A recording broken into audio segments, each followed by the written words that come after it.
I found this beautiful rock next to the ocean to practice what I did in the studio with legs up on the wall.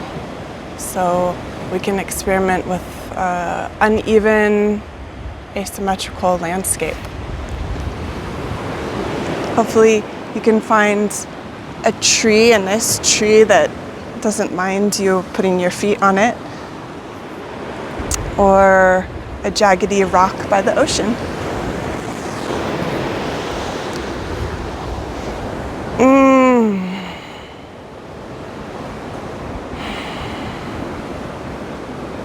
If you're at the ocean, in the sand,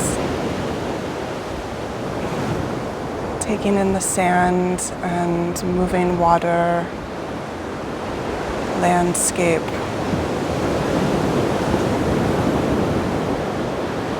Start to feel this kind of undulation that's happening in the body.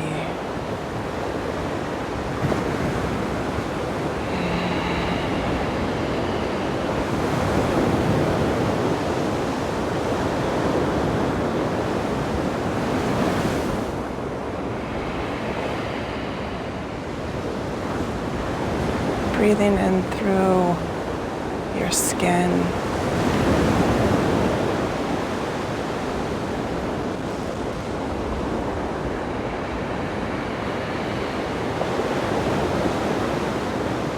Imagining your breath going everywhere.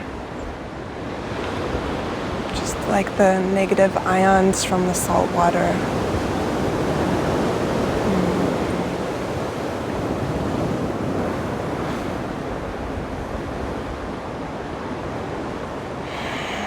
And then placing your feet somewhere on the rock. Let's first do a little anterior and posterior tilt, which is,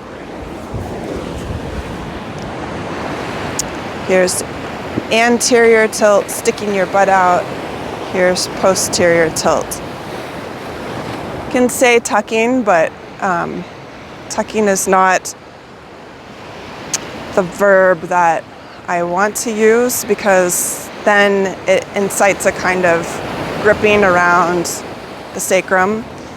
And some of us are in too much of a kyphosis here. Some of us, myself included in this, too much lordosis. And I'll talk about that in another session. Just playing with this movement here of the pelvis. Notice how it makes your back feel, what it does to the spine. And it's good just to get this movement going, but then noticing if we're in a kind of chronic state of either lordosis or kyphosis. Okay, finding your place on your rock. Pressing into the rock and that tractioning down, scooping up the tailbone like someone's scooping a sardine out of a tin can.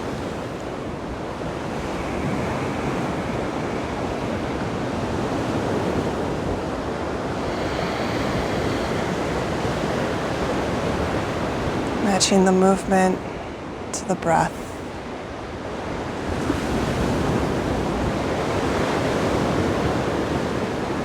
And my feet aren't going to be as flush with the surface as they were with the wall.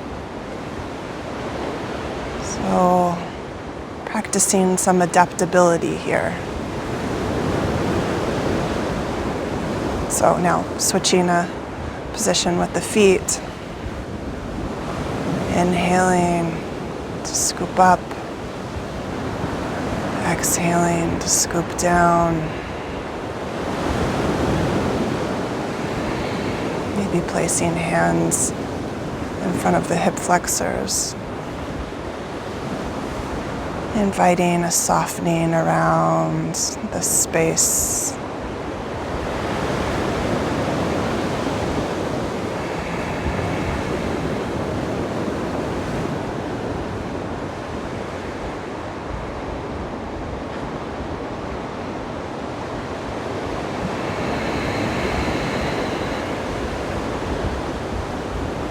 So you can do that in as many different positions as you want. That's a good one.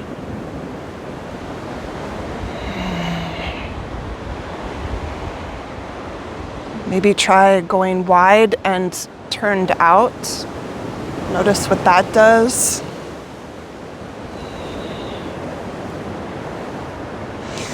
And if you're at the beach and you have all of the sand, you can either use a bolster or a pillow underneath you for this, or make a nice little sand mound.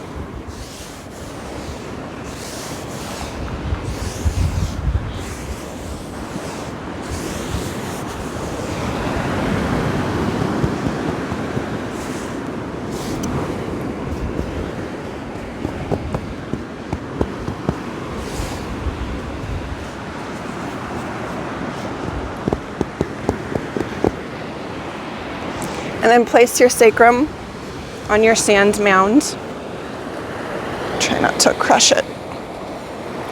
Wow, yes. So wonderful to be on my sand mound. So now the hips are higher than the spine. You can play with that rocking back and forth between anterior and posterior tilts.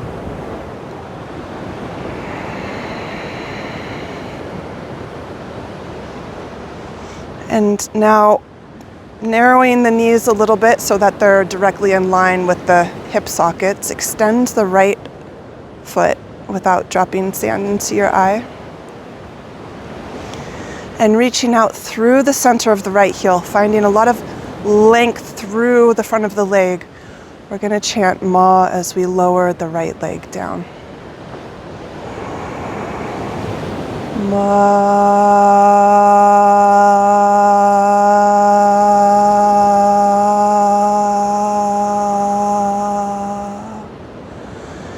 Feeling that length through the front of the hip.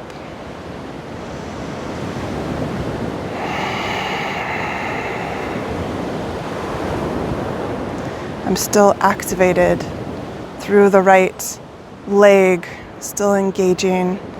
And now I'm going to slide my foot, tracking ankle, heel, knee, hip socket, unfolding, pressing through the center of the right heel, yawning open the front of the hip.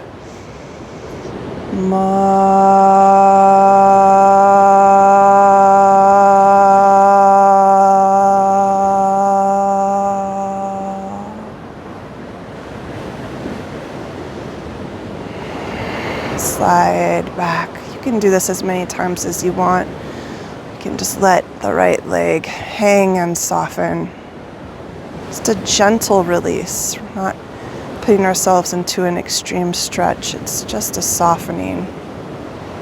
Fascia, the connective tissue that wraps around everything, and psoas both appreciate more nuanced opening.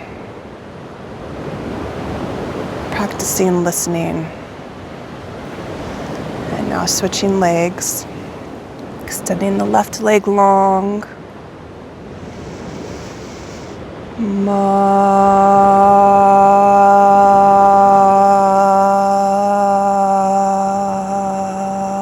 Yawning open the front of the hip.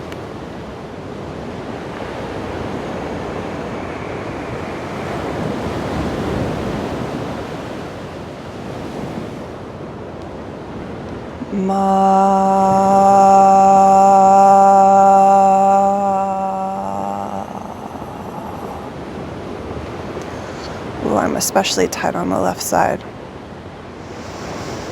And releasing, letting everything soften. I hope you're doing this with me and not just watching. And then maybe letting both legs long, as long as it's not compressing the lower back. You can play around with what feels okay for you.